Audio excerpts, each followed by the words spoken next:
اور جب بہار سے پہلے ہر درخت کے تقریباً پتے جڑتے ہیں کہ نہیں جڑتے؟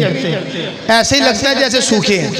ایسے ہی لگتا ہے۔ جو ہی بہار آتی ہے، جو ہی بہار آتی ہے، ہر درخت اپنی کونپلیں باہر نکال لیتا ہے، پتے باہر نکل آتے ہیں، سر سبز و شاداب ہو جاتے ہیں۔ بندہ ان سے پوچھے کہ تمہیں کسی نے خط لکھا، کسی نے پیغام دیا؟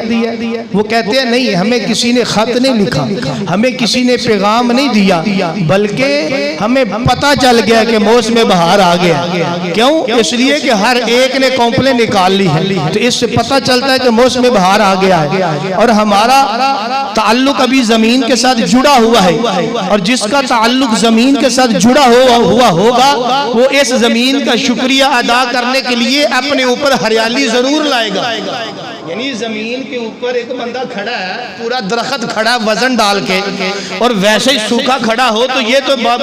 زمین کے ساتھ ناانصافی ہے نا، وہ اس کے روح کو خراب کر رہا ہے اور زمین کا احسان ہی نہیں مان رہا۔ تو احسان تو وہی مانے گا جو زمین پہ بھی کھڑا ہے، زمین سے فیض بھی لے رہا ہے اور اوپر لوگوں کو ہریالی بھی دے رہا۔ اچھا جی، بڑی کوشش کی میں نے، آپ نے، سب نے، کہ یار موسم بہار میں کوئی سوکھا درخت مل جائے، کوئی سوکھا درخت مل جائے۔ کوشش کرنے کے بعد بڑے درخت ہوتے ہیں جو سوکھے ہوتے ہیں، جن کی ٹہنیوں پہ پتے نہیں آتے، کچھ بھی نہیں آتا، وہ ایسے کھڑے ہوتے ہیں۔ ان سے سوال کرو ذرا جا کے ان درختوں سے کہ بھئی موسم بہار آ گیا، تمہارے ارد گرد سب نے اپنے اوپر چراغاں کر لی ہے، ہر ایک نے پتے نکال لیے ہیں، پھول نکال لیے ہیں، اپنے پھل باہر نکال لیے ہیں، لیکن یہ پورے علاقے کے اندر تو ایک اکیلا درخت ہے، نہ تیرے اوپر پتے ہیں، نہ کوئی تیرے اندر اور کوئی چیز ہے، سوکھا کھڑا ہے، کیوں ہے؟ اس کا جواب کیا ہوگا؟ اس کا جواب یہ ہوگا کہ ارے بھائی وہ جتنے بھی درخت ہیں ان کا تعلق زمین کے ساتھ جڑا ہوا ہے، ان کی جڑیں قائم ہیں، وہ زمین سے فیض لے رہے ہیں اور اوپر اپنے تنے کو پہنچا رہے ہیں، اور وہ تنا لوگوں کو زمین کا فیض پتوں کی شکل میں، پھولوں کی شکل میں، ہریالی کی شکل میں دکھلا رہا ہے کہ میں بے فیض نہیں ہوں، میں زمین سے فیض لے رہا ہوں اور لوگوں کو دکھا رہا ہوں، لیکن میں کیا کروں؟ میری تو جڑیں ہی مر گئی ہیں۔ وہ درخت کہتا ہے میری جڑیں مر چکی ہیں۔ تو جس کی جڑیں مر جائیں وہ زمین پہ کھڑا بھی ہو ہرا نہیں ہوتا، ہرا کون ہے؟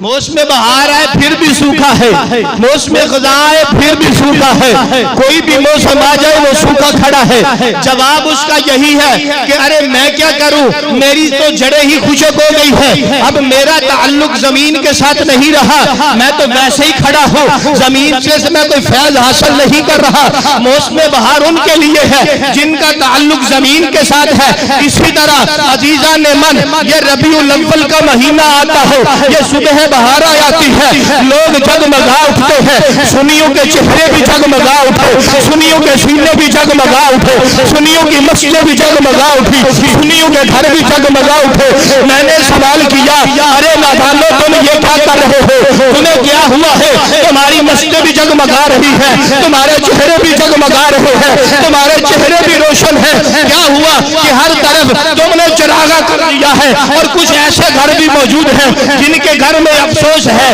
جن کے گھر میں صفے ماتم ہے۔ جواب آیا ارے ہم سے سوال کرنے والے، یہ صبح بہارا ہے، یہ ربیع الاول کا مہینہ ہے، اور ہم لوگوں کو بتا رہے ہیں کہ جس سونے کے صدقے اللہ نے ہمیں ایمان دیا ہے، جس حبیب کے صدقے اللہ نے ہمیں قرآن دیا ہے، جس حبیب کے صدقے اللہ نے ہمیں صحت و تندرستی دی ہے، جس حبیب کے صدقے اللہ نے یہ کائنات بنائی ہے، جس حبیب کے صدقے اللہ نے آسمان بنایا ہے، جس حبیب کے صدقے چاند اور سورج بنائے ہیں، جس حبیب کے صدقے لوح و قلم بنا ہے، جس حبیب کے صدقے عرش اور کرسی بنے ہیں، جس حبیب کے صدقے جنت بنی ہے، جس حبیب کے صدقے حور و غلمان بنے ہیں، جس حبیب کے صدقے حضرت آدم علیہ السلام بنے ہیں، جس حبیب کے صدقے حضرت نوح علیہ السلام بنے ہیں، جس حبیب کے صدقے حضرت شیش علیہ السلام بنے ہیں، جس حبیب کے صدقے حضرت داؤد علیہ السلام دنیا میں آئے ہیں، جس حبیب کے صدقے حضرت موسیٰ،